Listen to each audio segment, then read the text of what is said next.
You know, when I look around the room, I see former students, former colleagues.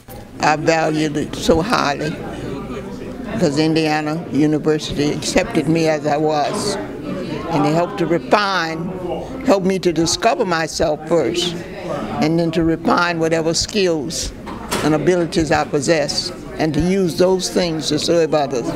I was deeply moved by the fact that a woman who had lost everything in such a terrible disaster would ask to replace something of such little monetary value.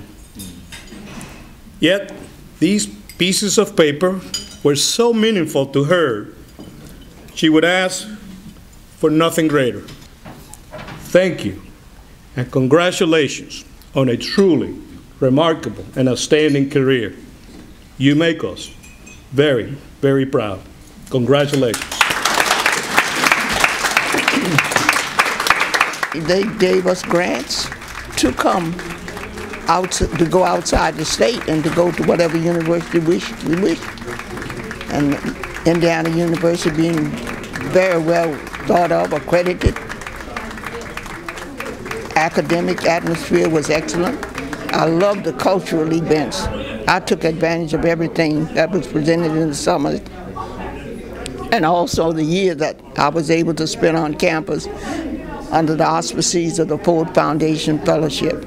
Thanks to powerful, courageous, dynamic trailblazers like Dr. Dorothy Hawkins-Brooks, who led the way so that those of us who followed would be able to attend IU in greater numbers, obtain more diversified degrees, and become more fully involved in both academic and campus life. Through the grace of God, I've been able to accomplish, because it was not just Dorothy.